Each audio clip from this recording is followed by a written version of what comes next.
Welcome to silver spoon heroes kitchen. આજે આપણે કકડાવેલું લીલું લસણ મરચું બનાવીશું. મિત્રો, આ એટલું ટેસ્ટી લાગે છે કે શાક ન બનાવ્યું હોય અને માત્ર રોટલી જોડે ખાઓ તો પણ જલસા પડી જાય. રેસીપી બનાવતા પહેલાં તમે મારી ચેનલ ઉપર નવા હોય અથવા તો હજી સુધી મારી ચેનલ સબસ્ક્રાઇબ ન કરી હોય તો સબસ્ક્રાઇબ કરો અને બાજુમાં આપેલા બેલ આઇકન ઉપર ક્લિક કરો, જેથી હું જ્યારે રેસીપીના વિડીયોઝ અપલોડ કરું ત્યારે તમને નોટિફિકેશન મળે. અને સબસ્ક્રાઇબ કરવું તે બિલકુલ ફ્રી છે. સૌપ્રથમ આપણે લીલું લસણ લઈશું. તેને મેં સરસ ધોઈને કોરું કરી લીધેલું છે. પછી આવી રીતે કોઈ પાંદડા કાળા પડી ગયા હોય તો તેને આવી રીતે સાફ કરી લઈશું. આમ બધા લસણને સરસ સાફ કરી લેવું. પછી તેનું આવી રીતે મૂળિયું કટ કરી ઉપરનો એક્સ્ટ્રા પાર્ટ કાઢી લેવો. આમ 3-4 લસણને આવી રીતે કટ કરી લેવું.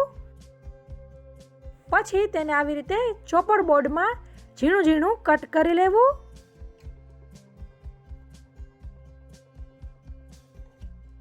તમે આવી સીઝર જે ઓનલાઈન મળે છે તેનાથી પણ કટ કરી શકો છો. આમ આપણે બધા લસણને ઝીણું ઝીણું કટ કરી લીધેલું છે. પછી એક તીખા લીલા મરચાંને પણ ઝીણું ઝીણું કટ કરી લઈશું. આમ બંને કટ થઈ ગયા છે. હવે તેને આપણે થોડું થોડું કરીને ખાંડણીમાં લેતા જશું અને ખાંડતા જશું. આમ તમે તમારી ખાંડણી પ્રમાણે તેને 2-3 બેચીસમાં ખાંડી શકો છો.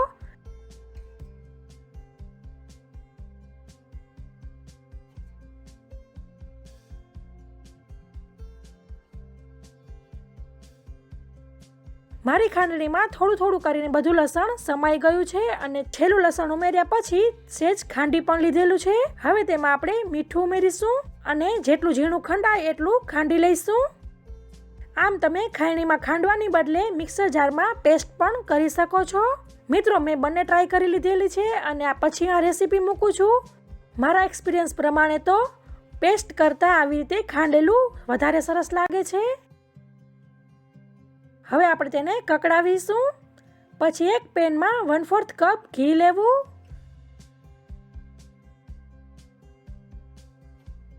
ઘી ગરમ થાય એટલે તેમાં ખાંડેલું લીલું લસણ મરચું ઉમેરી દેવું અને ગેસની ફ્લેમને સ્લો કરી દેવી. બધા લસણ મરચાંને સરસ ઘીમાં સાતળી લેવાનું છે.